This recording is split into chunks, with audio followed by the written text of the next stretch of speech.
এখানে কোনো রাজধানী নেই। আমরা একটা লিবারাল ডেমোক্রেসি চাই, আমরা একটা উদারপন্থী গণতন্ত্র চাই, কারণ এর জন্যই আমরা 1971 সালে স্বাধীনতার যুদ্ধ করেছিলাম। সেদিনও প্রায় 30 লক্ষ মানুষ শহীদ হয়েছিল, আমাদের মা বোনদের সম্ভ্রম নষ্ট হয়েছিল। সেই কথাগুলো আজকাল কেউ উচ্চারণ করে না, কিন্তু সেটাই ছিল আমাদের ভিত্তি।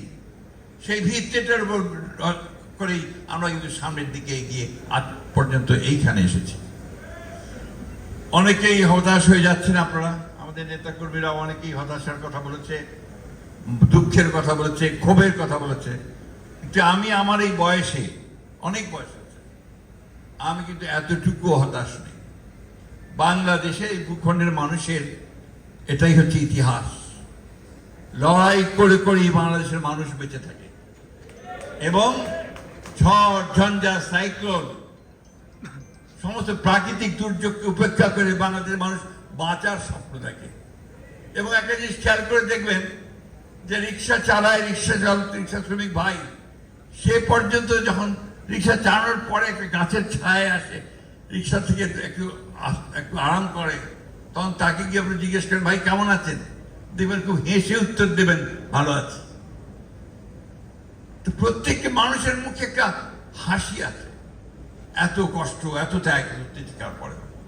আজকে সেই আন্দোলনটা, আজকে এটাকে আমি একটা বলি যে 1971 সালের যে স্বাধীনতার যুদ্ধ, পরবর্তীকালের যে স্বাধিকারের জন্য স্বৈরাচারের বিরুদ্ধে যে আন্দোলন, সবকিছু বলে এই যে সংগ্রাম, এই যে গণ অভ্যুত্থান, এটা আমাদের কিন্তু একটা সম্পূর্ণ নতুন একটা সম্ভাবনার দ্বার খুলে দিয়েছে, নতুন বাংলাদেশ নির্মাণ করবার। আমাদের নেতা যারা তারেক রহমান সাহেব সম্পূর্ণ নতুন করে স্বপ্ন দেখাচ্ছেন। আজকে নয়, 2016 সালে দেশনেত্রী বেগম খালেদা জিয়া ভিশন 2030 দিয়েছিলেন রেইনবো নেশন তৈরি করার জন্য। সেখানে তিনি আজকের এই সংস্কারের কথাগুলো, যারা এখন এই কথাগুলো বলছে, আমাদের পণ্ডিতেরা, কেউ আমেরিকা থেকে, কেউ যুক্তরাষ্ট্র থেকে, বিভিন্ন জায়গা থেকে, ইউনিভার্সিটি থেকে পাশ করে এসছেন, এই কথাগুলো তখন দেশনেত্রী বেগম খালেদা জিয়া ভিশন 2030 বলেছিলেন।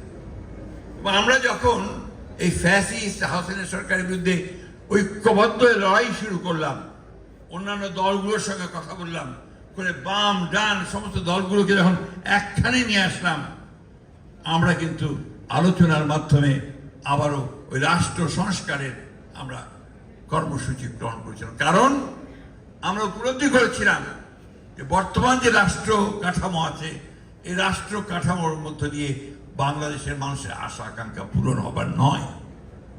সেই জন্য